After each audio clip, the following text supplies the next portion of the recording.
Bon, maintenant on va faire diversion avec la Yamaha Diversion, pourquoi pas. C'est vrai que je la trouve jolie celle-là en plus, mais après je pense que c'est une bonne moto pour aller faire un road trip, c'est vrai, mais c'est quand même une grosse bête, hein. Euh, c'est une 900 cm3, je crois.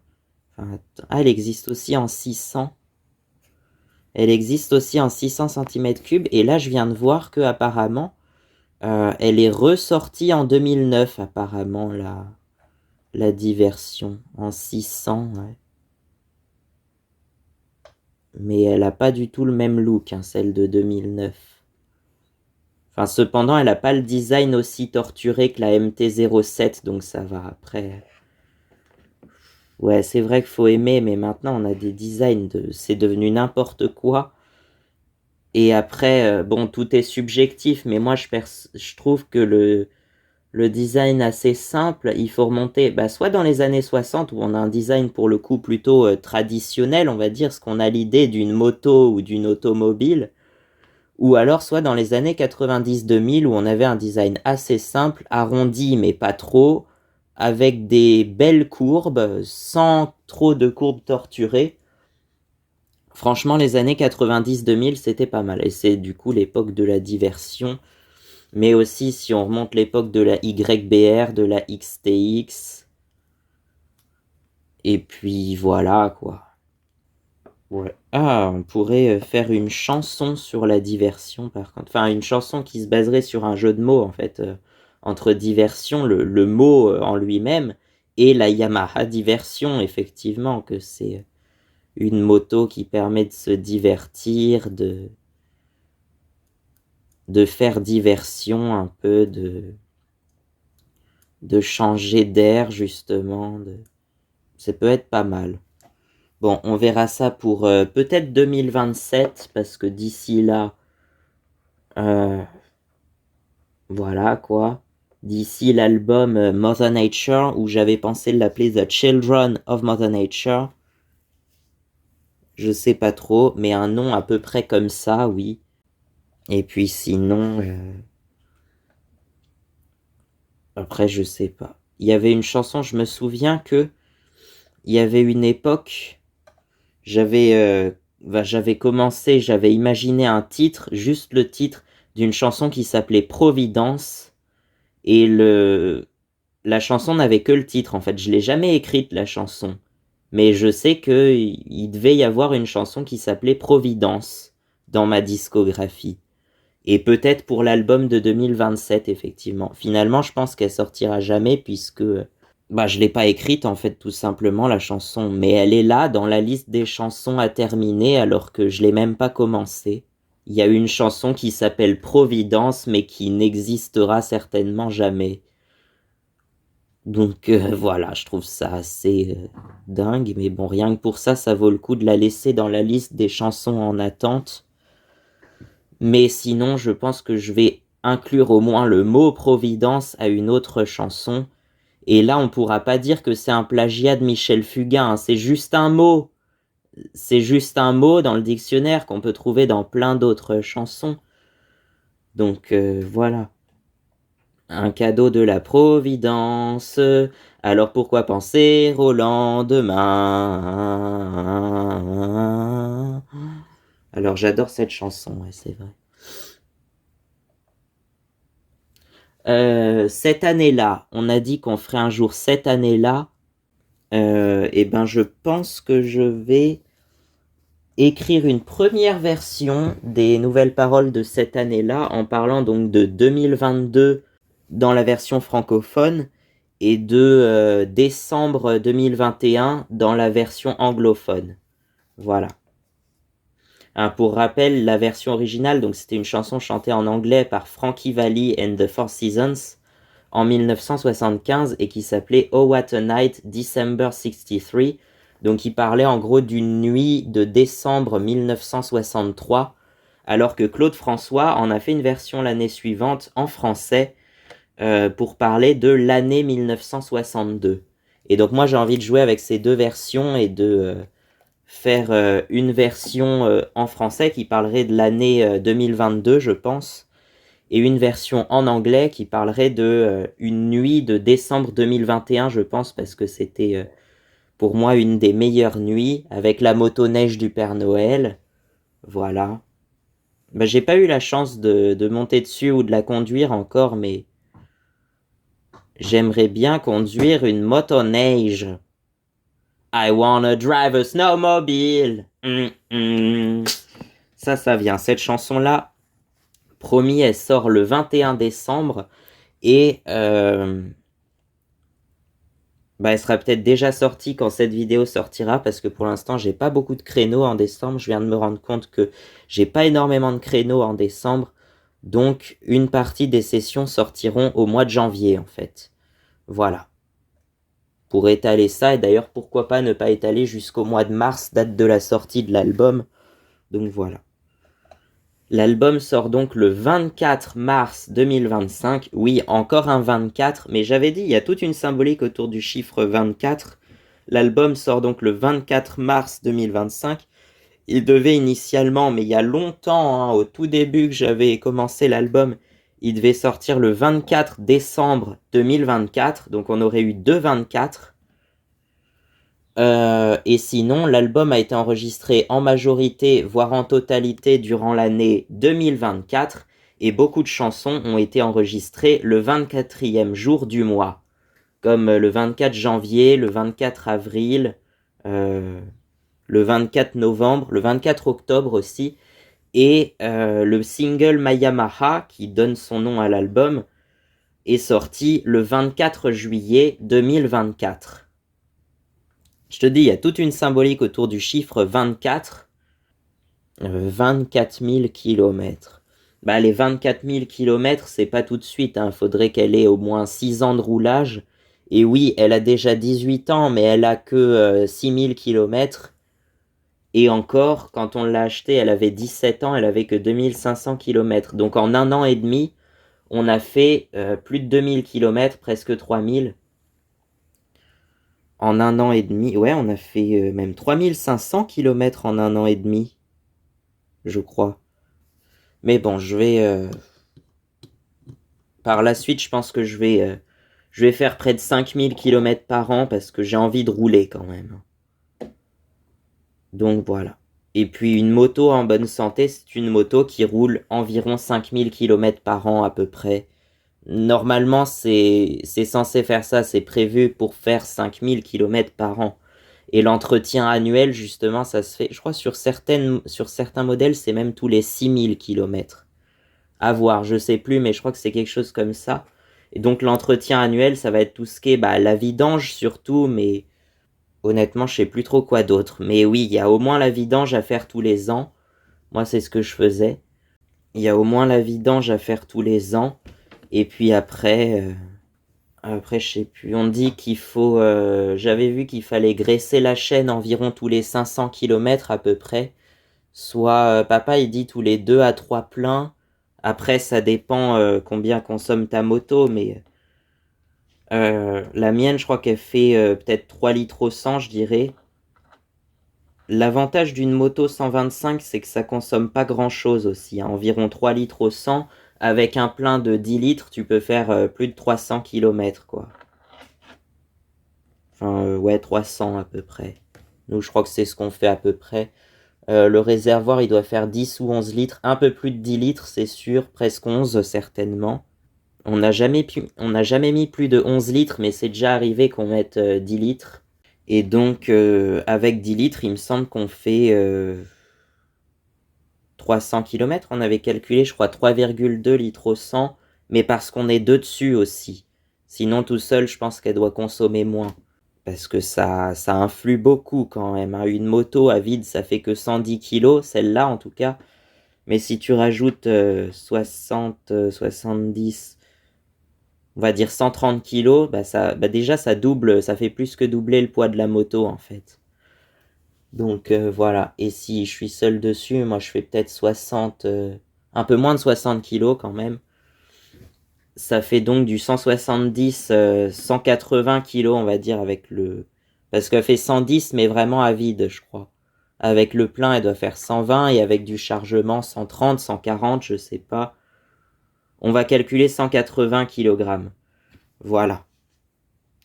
Alors que à charger, elle fait 200, 240. Ouais, au moins 240 kg. Quand on était dans les Deux-Sèvres, on était bien chargé et on était dessus. Donc ça faisait 240 kg à emmener. Pour 125 cm3, c'est vrai que ça fait lourd en fait.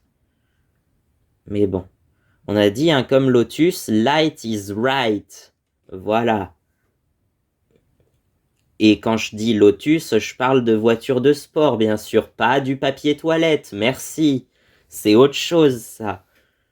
D'ailleurs, à l'origine, le lotus, c'est une fleur, c'est une plante, hein. Je pense que vous connaissez, souvent associé à la méditation, la position du lotus, je crois, je sais plus trop, mais nous, en français, on dira assis en tailleur.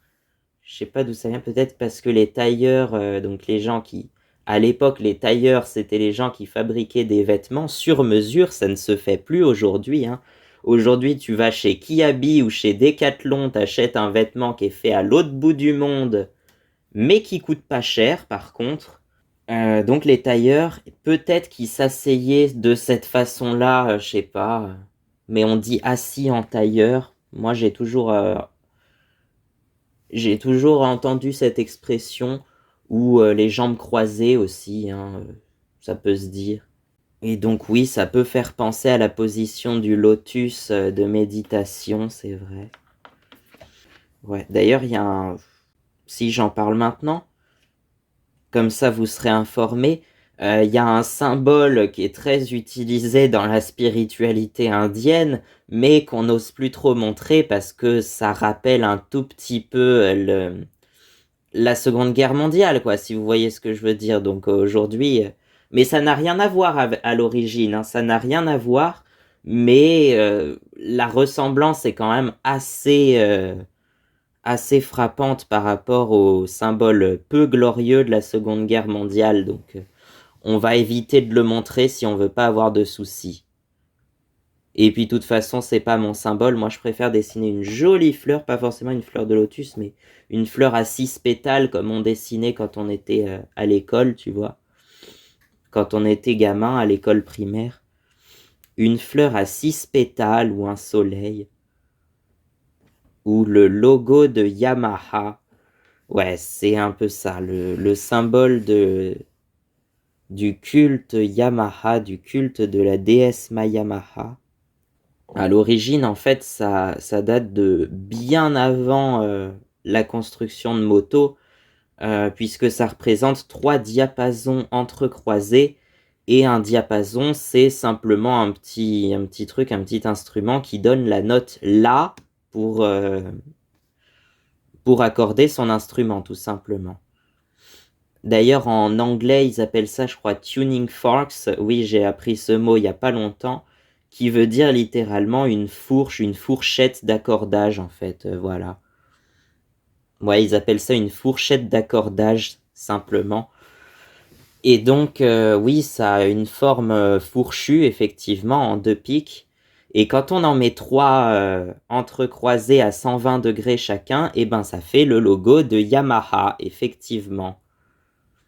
Moi, perso, je pensais plus à une version stylisée de la lettre Y au tout début que je connaissais. Je pensais que c'était une version, une représentation stylisée de la lettre Y comme Yamaha, parce que ça forme aussi la lettre Y si on veut. Sinon, pour remonter au tout premier logo de Yamaha, faut remonter à 1898 quand même, ça remonte.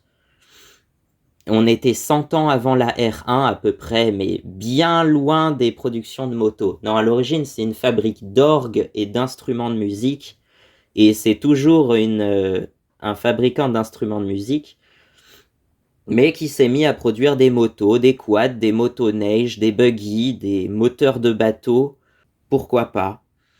Et donc, en 1898, le premier logo, c'était ça, une sorte d'oiseau, de phénix mythologique, je crois, tenant dans son bec un diapason. Il y avait déjà le diapason, mais il n'y en avait qu'un seul dans le bec de l'oiseau. Et puis, c'est resté comme ça pendant à peu près une trentaine d'années, je dirais, oui.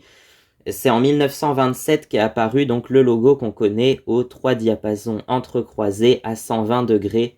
Et donc le logo bon, il a un peu changé depuis 1927, mais oui, c'est resté la même base, hein, depuis. Et après, il y a eu plein de versions différentes, mais je crois que le logo actuel date de 1967. Alors c'est en 1955 que l'entreprise lance sa première moto, et par la suite, pendant l'été 55, ils vont se diviser en deux entre Yamaha Nippon Gaki Kabushiki Gaisha, donc la fabrique d'instruments de musique, et Yamaha Hatsudoki Kabushiki Gaisha, euh, le constructeur mécanique, quoi. Yamaha Motor Corporation ou Company Limited. Ouais, c'est ça, Yamaha Motor Company Limited. Mais en japonais, ça se dit Yamaha Hatsudoki Kabushiki Gaisha. Et donc, ils vont reprendre le logo aux 3 diapasons, même si ça n'a plus aucun rapport avec la moto. Mais bon, pourquoi pas. Juste pour la petite histoire, le fondateur de Yamaha, il s'appelait Torakusu Yamaha. Il est né vers 1851 à peu près, et il est mort en 1916. Donc, il a jamais vu de moto avec son nom dessus, en fait. C'est presque dommage. Après, voir si sa descendance a connu des motos avec leur nom dessus. Parce que c'est plus la famille Yamaha qui gère l'entreprise maintenant, c'est dommage. Alors que Peugeot, c'est toujours la famille Peugeot. Depuis plus de 200 ans, ça appartient toujours à la famille Peugeot. Mais ce qui s'est passé, c'est qu'à la mort de Torakusu Yamaha en 1916, je crois que c'est le vice-président de l'époque qui a pris la tête de l'entreprise. Et du coup, c'est passé de main en main, je crois. En 1955, ça appartenait à Genichi Kawakami, par exemple, il me semble. Et donc, logiquement, la marque de moto aurait dû s'appeler Kawakami, par exemple. Bon, imaginez maintenant, toutes les motos Yamaha s'appellent plus Yamaha, mais Kawakami. Déjà, ça risquerait de se confondre avec Kawasaki, je pense, je sais pas, mais... Et puis, je suis désolé, ça sonne moins bien. Et puis Yamaha, ça veut dire quoi en japonais? Parce que ça a vraiment une signification, hein. C'est un nom de famille, certes, mais le nom de famille, ça veut dire littéralement feuille de montagne. Ouais, de Yama qui veut dire la montagne, et Ha qui veut dire des feuilles d'arbre en fait, tout simplement. Et oui, ça se prononce bien Yamaha, le H en japonais se prononce vraiment Ha, c'est vraiment un Ha, Hi, Fu, He, Ho. Ouais, j'ai commencé à apprendre l'alphabet japonais. Parce qu'en fait, l'alphabet japonais, c'est pas vraiment un alphabet, on dirait plutôt un syllabaire de 46 syllabes. Il y a 46 syllabes, et donc ça commence en Akasatana, Hamaya, Rawa, et le N qui est tout seul à la fin. Et ensuite, c'est en tableau, donc A, I, U, E, O, Kaki, Kukeko, Sashi, Suseso. Mais alors, il y a 46 kanas de base, mais à cela, il faut rajouter une vingtaine de kanas accentués, donc le K qui devient Ga, Sa qui devient Za, par exemple. Certains kanas, on peut les accentuer pour le Ha, par exemple, le H en japonais. Si tu lui rajoutes un double accent, ce qu'on appelle un tenten ou un dakuten, eh bien, ça va devenir un B, donc ça va devenir Ba, Bi, Bu, Be, Bo. Ouais, dit comme ça paraît très chelou, mais c'est comme ça que ça se fait. Et si tu lui rajoutes un petit rond, donc on appelle Maru ou Handakuten, je crois, ça se prononcera Papipu Pepo. Voilà. Mais le petit rond, il existe que sur le H, sinon sur les autres. Il existe que sur le H, sinon sur les autres lettres, on met un Dakuten ou un Tenten, on dit aussi, je crois. Je vous ai appris l'alphabet japonais, si vous voulez. Est-ce que je peux vous mettre une photo à l'écran de l'alphabet japonais, si on peut appeler ça un alphabet? Et après, effectivement, déjà les kanas, ils existent en deux formes, les hiragana et les katakana. Je vais pas trop rentrer dans les détails, mais il y a plein de chaînes pour apprendre les kanas japonais, je pense, donc voilà. Il y a les hiragana et les katakana. Et les kanji. Alors les kanji, ce sont des mots entiers, c'est des caractères issus du chinois, donc en fait, le plus souvent, ça représente un mot entier, un kanji. Et donc, il se prononce, ça peut être qu'un seul kana, mais ça peut être jusqu'à 2, 3, 4 kana des fois. Kaminari, par exemple, qui veut dire la foudre ou le tonnerre, je sais plus. Ça s'écrit, enfin, c'est un seul kanji, mais ça s'écrit avec 4 kana. C'est Kaminari. Et par contre, Yama, c'est 2 kana, par exemple. Ha, c'est un seul kana. Hi, qui veut dire le soleil ou le feu, c'est 2 kanji différents, mais qui se prononcent pareil. Eh bien, ça s'écrit avec un seul kana. Voilà. Il y a plein de mots comme ça. En général, il y a 1, 2 ou 3 ou 4 kana pour écrire un kanji. Et donc, Yamaha, aujourd'hui, en fait, souvent, en japonais, les noms propres ou les noms de marque, on va les écrire en katakana, ce que je trouve dommage parce qu'on perd le sens de base des kanji qui ont vraiment une signification. Tu vois, Yamaha, ça veut dire feuille de montagne. Ça s'écrit avec 2 kanji à l'origine. Donc le kanji qui veut dire montagne et le kanji qui veut dire feuille. Et aujourd'hui, le nom de l'entreprise, ça s'écrit plus qu'en katakana avec 3 kana, le ya, le ma et le ha, les 3 syllabes, quoi. Yamaha, aujourd'hui, c'est certainement le 2e plus grand constructeur de motos de tous les temps, juste derrière Honda, qui est aussi un constructeur japonais d'ailleurs, étonnamment. Et puis, pour moi, c'est le meilleur constructeur mécanique de tous les temps, parce qu'ils font tout. Ils font des motos, des quads, des motoneiges, des moteurs de bateaux, des buggy, ce qu'on appelle SSV, et à peu près tout ce qui existe avec un moteur essence, par contre. Je crois que j'ai jamais vu de Yamaha en diesel, et en même temps, je suis pas... Enfin... C'est pas ce que je préfère, les diesels. Voilà, je ferai tout pour les préserver également, mais c'est pas ce que je préfère par-dessus tout. Bon, on a fini de faire diversion avec la Yamaha, alors où on peut passer à une autre Yamaha. Moi, perso, les types de motos que je préfère, c'est les Yamaha XT, les XT en 4 temps et les DT en 2 temps. C'est facile à s'en rappeler, DT comme 2 temps, tu vois. Ça commence pareil. Mais sinon, effectivement, faudrait qu'on fasse une comparaison entre ma XT 125 et une DT 125 d'à peu près la même époque. Donc voilà. Il y a eu la TDR 125 à l'époque où il y avait encore des 125 de temps. Faites revenir les 125 de temps, s'il vous plaît. Déjà que pour les 50 de temps, c'est assez compliqué, alors faites revenir les 125 de temps, au moins dans un rassemblement de marché de fête du village. Après, c'est vrai que oui, les 125 de temps, si elles fument beaucoup, après, ça fume toujours un petit peu parce qu'il y a un mélange d'huile et d'essence, mais faut pas que ça fume trop non plus, quoi. Si tu vois que s'il y a un énorme nuage de fumée derrière, c'est pas normal, là, je pense. Mais oui, il y a un 2 temps, ça a toujours fumé un petit peu, effectivement. Alors qu'un 4 temps, par contre, si ça fume, c'est qu'il y a un problème de segmentation ou, enfin, du coup, il y a de l'huile qui passe dans le moteur et ça, justement, sur un 4 temps, faut pas. Faut éviter. S'il y a de l'huile qui passe dans la chambre de combustion, c'est qu'il y a un problème d'étanchéité des segments, ce qu'on appelle, il y a 3 segments ou 4, ça dépend. Sur les 2 temps, en général, il y en a 1 ou 2 sur le piston. Et sur les 4 temps, il y en a 3 ou 4. Ça dépend. En général, je crois que c'est 2 pour les 2 temps et 3 pour les 4 temps. Parce qu'il y a le segment racleur d'huile qui n'existe pas sur les 2 temps et qui permet justement aux 4 temps d'éviter que l'huile se mélange dans la chambre de combustion. Parce que pour les 4 temps, il faut que ça soit vraiment séparé, quoi. L'huile en bas, l'essence en haut. En général, c'est ça. Je résume un peu, mais... Et donc l'huile, tu as un bouchon de vidange et un réservoir séparé, enfin un carter d'huile, voilà. Et tu mets dans ma XTX 125 par exemple, il y a 1 litre d'huile tout pile. Bon, j'espère que ce petit tuto vous a plu, que cette vidéo vous a plu. On se retrouve peut-être un peu plus tard dans la journée, je sais pas quand, pour continuer ça, ou plus tard dans la semaine aussi, on va voir.